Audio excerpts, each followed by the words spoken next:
నమస్కారం. భారతీయ ఆర్థిక వార్తలు 31 జులై ఉదయం 6 గంటల వార్తా సంచికలోకి స్వాగతం. ఈ వార్తా సంచికను మీకు అందిస్తున్నది మేఘన. తాజా వార్తలు వినండి.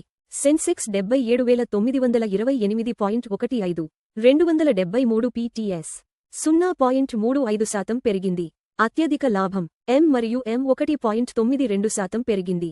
అత్యధిక నష్టం అదానీ పోర్ట్స్ 3.36% తగ్గింది. నిఫ్టీ 50 నేడు 24,317.15 0.31% వద్ద ఉంది. 0.31% పెరిగింది. ఎన్ఎస్ఈ యొక్క అగ్ర 50 కంపెనీలను ట్రాక్ చేస్తుంది. టాటా స్టీల్ Q1 నికర లాభం 11.6% పెంపు. విస్తరణకు ఆమోదం. టాటా స్టీల్ మొదటి త్రైమాసికంలో ఏకీకృత నికర లాభంలో 11.6% వృద్ధిని నమోదు చేసి మార్కెట్ అంచనాలను అధిగమించింది. నీలాచల్ విస్తరణ ప్రాజెక్టు కోసం రూ. 33,873 కోట్ల మూలధన వ్యయానికి బోర్డు ఆమోదం తెలిపింది. మహీంద్రా Q1 నికర లాభం 34% పెంపు. అంచనాలను మించిన ఆదాయం. మహీంద్రా అండ్ మహీంద్రా ఆర్థిక సంవత్సరం మొదటి త్రైమాసికంలో స్వతంత్ర నికర లాభంలో 34% వృద్ధిని ప్రకటించింది. నిన్న మార్కెట్లో ఎం మరియు ఎం షేరు ధర 1.92% పెరిగి రూ. 3,283.70 వద్ద ముగిసింది. ఐపీఓను నిలిపివేసి రూ. 1,000 కోట్ల ప్రీ ఐపీఓ నిధుల సేకరణలో Zepto. Quick commerce startup Zepto తన ఐపీఓ ప్రణాళికలను నిలిపివేసి ప్రీ ఐపీఓ రౌండ్లో రూ. 1,000 కోట్లు సేకరించాలని నిర్ణయించింది. ఈ నిధుల సేకరణ ద్వారా కంపెనీ విలువ $4.5 బిలియన్ చేరుకుంటుందని అంచనా. సంస్కరణల నేపథ్యంలో గ్లోబల్ కాంపిటీటివ్నెస్ ర్యాంకింగ్లో 25 స్థానాలు ఎగబాకిన భారత్. మార్కెట్ వక్రీకరణలను తగ్గించిన దేశీయ ఆర్థిక సంస్కరణల కారణంగా భారత్ గ్లోబల్ కాంపిటీటివ్నెస్ ర్యాంకింగ్లో 25 స్థానాలు ఎగబాకింది. ప్రపంచ సవాళ్ల మధ్య భారత ఆర్థిక వ్యవస్థ యొక్క స్థితిస్థాపకతను ఈ మెరుగుదల హైలైట్ చేస్తుంది. ప్రభుత్వం మళ్లీ మార్కెట్ జోక్యం చేసుకుందనే అనుమానాలతో జపాన్ యెన్ భారీగా పెంపు. అధికారిక జోక్యం ఉందనే అనుమానాల మధ్య అమెరికా డాలర్తో పోలిస్తే జపాన్ యెన్ రెండేళ్లలో అత్యధికంగా పెరిగింది. కరెన్సీకి మద్దతుగా జపాన్ అధికారులు ఫారెక్స్ మార్కెట్లోకి ప్రవేశించారని విశ్లేషకులు భావిస్తున్నారు. దేశీయ డిమాండ్ మద్దతుతో లాభాల్లో ముగిసిన సెన్సెక్స్. నిఫ్టీ 50 నిన్న సెన్సెక్స్ 0.35% లాభపడి 77,928.15 వద్ద ముగియగా నిఫ్టీ 50 0.28% పెరిగి 24,317.15 వద్ద ముగిసింది. బలమైన దేశీయ డిమాండ్ మద్దతుతో మార్కెట్ సానుకూల ధోరణిని ప్రదర్శించింది. అంతర్జాతీయ మార్కెట్లలో భారీగా పెరిగిన బంగారం, వెండి ధరలు. నిన్న అంతర్జాతీయ మార్కెట్లో బంగారం ధర 1.34% పెరిగి ప్రతి ట్రాయ్ ఔన్స్కు $4,169 మరియు 30 సెంట్లు వద్ద ముగిసింది. అదే సమయంలో వెండి ధర 2.79% పెరిగి ప్రతి ట్రాయ్ ఔన్స్కు $59 మరియు 34 సెంట్లు వద్ద ముగిసింది. బ్యారెల్కు $84.03 వద్ద లాభాల్లో ముగిసిన ముడి చమురు ధరలు.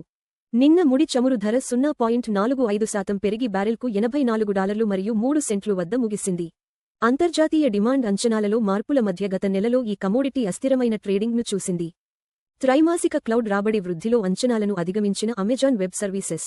అమెజాన్ వెబ్ సర్వీసెస్ ఈ త్రైమాసికంలో మార్కెట్ అంచనాలను మించి క్లౌడ్ రాబడిలో గణనీయమైన వృద్ధిని నమోదు చేసింది. ఈ బలమైన పనితీరు ప్రపంచవ్యాప్తంగా క్లౌడ్ మరియు ఏఐ సేవల పెరుగుతున్న డిమాండ్ను హైలైట్ చేస్తుంది. వరుసగా మూడవ త్రైమాసికంలోనూ రాబడి తగ్గడంతో నష్టాలను నమోదు చేసిన కాయిన్బేస్ గ్లోబల్ ఇంక్ వరుసగా మూడవ త్రైమాసికంలోనూ రాబడి తగ్గడంతో నికర నష్టాన్ని నమోదు చేసింది. ఈ రాబడి క్షీణత క్రిప్టోకరెన్సీ ట్రేడింగ్ పరిమాణంలో విస్తృత మందగమనాన్ని ప్రతిబింబిస్తుంది. ఎఫ్డి వడ్డీ రేట్లు 3 కోట్ల రూపాయలు లోపు. Kotak Mahindra bank 7.30%, bank of Baroda 7.15%, Punjab national bank 7.10%, HDFC bank 6.60%.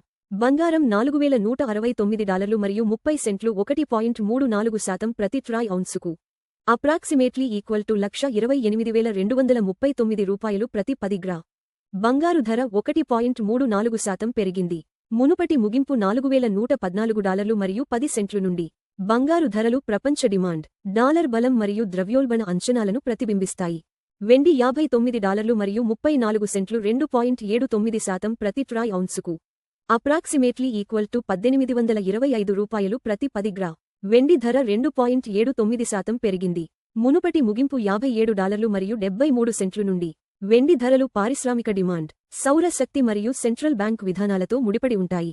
WTI crude oil $84 మరియు 3 సెంట్లు 0.45% ప్రతి బారెల్కు ట్రేడ్ అవుతోంది. చమురు ధర 0.45% పెరిగింది. మునుపటి ముగింపు $83 మరియు 65 సెంట్లు నుండి. చమురు ధరలు ఇంధన వ్యయాలు ద్రవ్యోల్బణం మరియు భారతీయ రూపాయిని గణనీయంగా ప్రభావితం చేస్తాయి.